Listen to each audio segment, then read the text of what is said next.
Hello guys, welcome back to the channel. ಮತ್ತೊಂದು ವಿಡಿಯೋಗೆ ಸ್ವಾಗತ. ಈಗಾಗಲೇ ಎಲ್ಲ ವಿದ್ಯಾರ್ಥಿಗಳು ಇಂಡಿಯನ್ ಆರ್ಮಿ ಅಗ್ನಿವೀರ್ ರ್ಯಾಲಿ ಹುದ್ದೆಗೆ ಅರ್ಜಿನ ಸಲ್ಲಿಸ್ತಾ ಇದ್ದಾರೆ.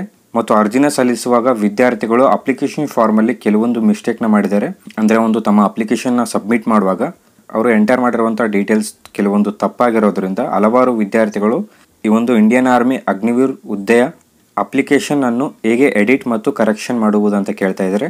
ಗೊತ್ತಿಲ್ಲ, ಅದೆಷ್ಟು ನೀಟಾಗಿ ಅಪ್ಲೈ ಮಾಡುವ ವಿಡಿಯೋ ಅಪ್ಲೋಡ್ ಮಾಡಿದ್ರು ಕೂಡ ವಿದ್ಯಾರ್ಥಿಗಳು ತಮ್ಮ ಅಪ್ಲಿಕೇಶನ್ ನಲ್ಲಿ ಮತ್ತೆ ತಪ್ಪನ್ನು ಮಾಡ್ತಾ ಇದ್ದಾರೆ. ಆದರೂ ಪರವಾಗಿಲ್ಲ, ಈ ವಿಡಿಯೋಲಿ ನಾವು ಅಪ್ಲಿಕೇಶನ್ ಅನ್ನು ಎಡಿಟ್ ಮತ್ತು ಕರೆಕ್ಷನ್ ಮಾಡುವುದು ಹೇಗೆ ಅಂತ ನೋಡೋಣ. ಓಕೆ, ವಿಡಿಯೋ ಶುರು ಮಾಡೋದಕ್ಕಿಂತ ಮುಂಚೆ ನೀವೇನಾದರೂ ನಮ್ಮ ಚಾನಲ್ಗೆ ಹೊಸದಾಗಿ ವಿಸಿಟ್ ಮಾಡ್ತಾ ಇದ್ರೆ ಈ ಕೂಡಲೇ ಚಾನಲ್ಗೆ ಸಬ್ಸ್ಕ್ರೈಬ್ ಆಗಿ ಹಾಗೂ ವಿಡಿಯೋಗೊಂದು ಲೈಕ್ ಮಾಡಿ. ಮತ್ತು ನಮ್ಮ ಟೆಲಿಗ್ರಾಮ್ ಚಾನಲ್ಗೆ ಏನಾದರೂ ಜಾಯ್ನ್ ಆಗಿಲ್ಲ ಅಂದರೆ ಡಿಸ್ಕ್ರಿಪ್ಷನಲ್ಲಿ ಟೆಲಿಗ್ರಾಮ್ ಚಾನಲ್ ಲಿಂಕ್ ಇರುತ್ತೆ. ಒಂದು ಲಿಂಕ್ ಮೇಲೆ ನೀವು ಕ್ಲಿಕ್ ಮಾಡ್ಕೊಂಡ್ಬಿಟ್ಟು ಟೆಲಿಗ್ರಾಮ್ ಚಾನಲ್ಗೆ ಜಾಯ್ನ್ ಆಗಬೇಕಾಗತ್ತೆ. ವಿಡಿಯೋ ಶುರು ಮಾಡೋದಕ್ಕಿಂತ ಮುಂಚೆ ಈಗಾಗಲೇ ನಮ್ಮ ಚಾನಲಲ್ಲಿ ಇಂಡಿಯನ್ ಆರ್ಮಿ ಅಗ್ನಿವೀರ್ ರ್ಯಾಲಿ ಹುದ್ದೆಗೆ ಅರ್ಜಿನ ಸಲ್ಲಿಸುವುದು ಹೇಗೆ ಅಂತ ಸಂಪೂರ್ಣ ವಿವರದ ಜೊತೆಗೆ ಒಂದು ವಿಡಿಯೋನ ಅಪ್ಲೋಡ್ ಮಾಡಿದ್ದೀವಿ. ಆ ವಿಡಿಯೋ ಲಿಂಕ್ ಬಂದು ಡಿಸ್ಕ್ರಿಪ್ಷನ್ಲಿದೆ. ಆ ವಿಡಿಯೋ ನೋಡಿಕೊಂಡು ನೀವು ಇನ್ನೂ ಯಾರೆಲ್ಲ ವಿದ್ಯಾರ್ಥಿಗಳು ಈ ಹುದ್ದೆಗೆ ಅರ್ಜಿನ ಸಲ್ಲಿಸಿಲ್ಲ ಮತ್ತು ಸಲ್ಲಿಸಬೇಕು ಅನ್ಕೊಂಡಿದ್ದೀರಾ ಆ ವಿದ್ಯಾರ್ಥಿಗಳು ನೀವು ಈ ಹುದ್ದೆಗೆ ಅರ್ಜಿನ ಸಲ್ಲಿಸಬಹುದು. ಓಕೆ, ಬನ್ನಿ ವಿಡಿಯೋನ ಶುರು ಮಾಡೋಣ. ಓಕೆ, ಮೊದಲು ನೀವು ಇಂಡಿಯನ್ ಆರ್ಮಿ ಅಫಿಷಿಯಲ್ ಪೇಜ್ನ ಓಪನ್ ಮಾಡಬೇಕಾಗತ್ತೆ. ಓಪನ್ ಮಾಡ್ಕೊಂಡಾಗ ಕೆಳಗಡೆ ಇಲ್ಲಿ ನಿಮಗೆ ಅಗ್ನಿವೀರ್ ಅಪ್ಲೈ ಅಥವಾ ಲಾಗಿನ್ ಅಂತ ಇದೆಯಲ್ಲ, ಈ ಆಪ್ಷನ್ ಮೇಲೆ ನೀವು ಕ್ಲಿಕ್ ಮಾಡ್ಕೊಳ್ಳಿ. ಓಕೆ, ಕ್ಲಿಕ್ ಮಾಡ್ಕೊಂಡಾಗ ನಿಮಗೆ ಇಲ್ಲಿ ಲಾಗಿನ್ ಕೇಳುತ್ತೆ. ಸಿಂಪ್ಲಿ ನಿಮ್ಮ ಯೂಸರ್ ನೇಮ್ನ ಎಂಟರ್ ಮಾಡಿಕೊಂಡು ಮತ್ತು ನಿಮ್ಮ ಪಾಸ್ವರ್ಡನ್ನು ಎಂಟರ್ ಮಾಡಿಕೊಂಡು ಕೆಳಗಡೆ ಕೊಟ್ಟಿರುವಂಥ ಕ್ಯಾಪ್ಚನ ಎಂಟರ್ ಮಾಡಿಕೊಂಡು ಸಿಂಪ್ಲಿ ಇಲ್ಲಿ ಕೆಳಗಡೆ ಲಾಗಿನ್ ಟು ಕನ್ಫರ್ಮ್ ಅಂತ ಇದೆಯಲ್ಲ, ಈ ಆಪ್ಷನ್ ಮೇಲೆ ನೀವು ಕ್ಲಿಕ್ ಮಾಡಿಕೊಂಡು ನಿಮ್ಮ ಐಡಿನ ಲಾಗಿನ್ ಆಗಬೇಕಾಗತ್ತೆ. ಓಕೆ, ಲಾಗಿನ್ ಆದಾಗ ನಿಮಗೆ ಈ ರೀತಿ ಪೇಜ್ ಓಪನ್ ಆಗುತ್ತೆ. ನೀವು ಎಂಟರ್ ಮಾಡಿರುವಂಥ ಅಪ್ಲಿಕೇಶನ್ ಡೀಟೇಲ್ಸ್ ಇಲ್ಲಿ ಶೋ ಆಗುತ್ತೆ. ಓಕೆ, ಓಪನ್ ಆದ ನಂತರ ಮೊದಲು ನಿಮಗೆ ಲಾಗಿನ್ ಆದಾಗ ನಿಮಗೆ ಇಲ್ಲಿ ಡ್ಯಾಶ್ ಬೋರ್ಡ್ ಅಂತ ಶೋ ಆದರೆ ನೀವು ಇಲ್ಲಿಂದನೇ ನಿಮ್ಮ ಪ್ರೊಫೈಲ್ನ ನೀವು ಎಡಿಟ್ ಮಾಡ್ಬೋದು.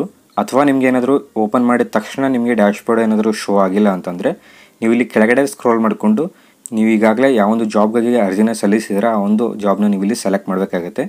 ಸೊ ಸಿಂಪ್ಲಿ ನೀವು ಅಪ್ಲೈ ಮೇಲೆ ಕ್ಲಿಕ್ ಮಾಡಬೇಕಾಗತ್ತೆ.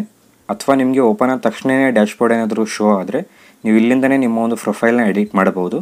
ಓಕೆ, ಇಲ್ಲಿ ಅಪ್ಲಿಕೇಶನ್ ಎಡಿಟ್ ಅಥವಾ ಕರೆಕ್ಷನ್ ಮಾಡುವುದಕ್ಕೆ ಇಲ್ಲಿ ಮೈ ಪ್ರೊಫೈಲ್ ಮೇಲೆ ನೀವು ಕ್ಲಿಕ್ ಮಾಡ್ಕೊಳ್ಳಿ. ಓಕೆ, ಮೈ ಪ್ರೊಫೈಲ್ ಮೇಲೆ ನೀವು ಕ್ಲಿಕ್ ಮಾಡ್ಕೊಂಡಾಗ ನಿಮ್ಮ ಅಪ್ಲಿಕೇಶನ್ ಡೀಟೇಲ್ಸ್ ಇಲ್ಲಿ ಶೋ ಆಗುತ್ತೆ. ಸೊ ಸಿಂಪ್ಲಿ ಇಲ್ಲಿ ಕೆಳಗಡೆ ಅಪ್ಡೇಟ್ ಮೇಲೆ ನೀವು ಕ್ಲಿಕ್ ಮಾಡಬೇಕಾಗತ್ತೆ. ನಿಮ್ಮ ಅಪ್ಲಿಕೇಶನನ್ನು ನೀವು ಎಡಿಟ್ ಮಾಡುವುದಕ್ಕೆ ಕೆಳಗಡೆ ಅಪ್ಡೇಟ್ ಮೇಲೆ ನೀವು ಕ್ಲಿಕ್ ಮಾಡ್ಕೊಳ್ಳಿ. ಓಕೆ, ಅಪ್ಡೇಟ್ ಮೇಲೆ ನೀವು ಕ್ಲಿಕ್ ಮಾಡ್ಕೊಂಡಾಗ ನಿಮ್ಮ ಅಪ್ಲಿಕೇಶನಲ್ಲಿ ಎಂಟರ್ ಮಾಡಿರುವಂಥ ಎಲ್ಲ ಡೀಟೇಲ್ಸ್ ಇಲ್ಲಿ ಶೋ ಆಗುತ್ತೆ. ನೀವು ಯಾವ ಡೀಟೇಲ್ಸನ್ನು ಇಲ್ಲಿ ಎಡಿಟ್ ಮಾಡ್ಬೇಕು ಅಂದ್ಕೊಂಡಿದ್ದೀರಾ ಆ ಡೀಟೇಲ್ಸ್ನ ನೀವು ಇಲ್ಲಿ ಎಡಿಟ್ ಮಾಡಬಹುದು. ಫಾರ್ ಎಕ್ಸಾಂಪಲ್, ನಿಮ್ಮ ಸ್ಟೇಟ್ನ ನೀವು ಮಿಸ್ ಆಗಿ ಸೆಲೆಕ್ಟ್ ಮಾಡಿದರೆ ನಿಮ್ಮ ಸ್ಟೇಟ್ನ ನೀವು ಇಲ್ಲಿ ಎಡಿಟ್ ಮಾಡಬಹುದು. ಇದೇ ರೀತಿ ನಿಮಗೆ ಯಾವ ಆಪ್ಷನ್ ಬೇಕಾದರೂ ನೀವು ಎಡಿಟ್ ಮಾಡಬಹುದು. ಓಕೆ, ಎಡಿಟ್ ಮಾಡ್ಕೊಂಡು ನಂತರ ನೀವು ಕೆಳಗಡೆ ಇಲ್ಲಿ ಕೊಟ್ಟಿರುವಂಥ ಕ್ಯಾಪ್ಚನ ಎಂಟರ್ ಮಾಡಬೇಕಾಗುತ್ತೆ. ಸೊ ಕಂಪಲ್ಸರಿ ನೀವು ಎಡಿಟ್ ಮಾಡಿದ ನಂತರ ಇಲ್ಲಿ ಕೊಟ್ಟಿರುವಂಥ ಕ್ಯಾಪ್ಚನ ಎಂಟರ್ ಮಾಡಬೇಕಾಗುತ್ತೆ. ಓಕೆ, ಕ್ಯಾಪ್ಚನ ಎಂಟರ್ ಮಾಡಿಕೊಂಡು ಕೆಳಗಡೆ ಸೇವ್ ಮೇಲೆ ನೀವು ಕ್ಲಿಕ್ ಮಾಡ್ಕೊಂಡಾಗ ನೀವು ಎಡಿಟ್ ಮಾಡಿರುವಂಥ ಡೀಟೇಲ್ಸ್ ಇಲ್ಲಿ ಶೋ ಆಗುತ್ತೆ. ಒಂದು ವೇಳೆ ನೀವು ಸೇವ್ ಮೇಲೆ ಕ್ಲಿಕ್ ಮಾಡಿದೆ ಹಾಗೆ ನೀವು ಬ್ಯಾಕ್ ಏನಾದರೂ ಹೋದರೆ ಇಲ್ಲಿ ನಿಮ್ಮ ಅಪ್ಲಿಕೇಶನ್ ಎಡಿಟ್ ಆಗಲ್ಲ. ಸೊ ಮೊದಲಿದ್ದಾಗೆ ನಿಮ್ಮ ಅಪ್ಲಿಕೇಶನ್ ಇರುತ್ತೆ. ಸೊ ಇಲ್ಲಿ ಕಂಪಲ್ಸರಿ ನೀವು ಕ್ಯಾಪ್ಚನ ಎಂಟರ್ ಮಾಡಿಕೊಂಡು ಸೇವ್ ಮೇಲೆ ಕ್ಲಿಕ್ ಮಾಡಿದ್ರೆ ಮಾತ್ರ ನಿಮ್ಮ ಅಪ್ಲಿಕೇಶನ್ ಬಂದು ಎಡಿಟ್ ಆಗೋದು.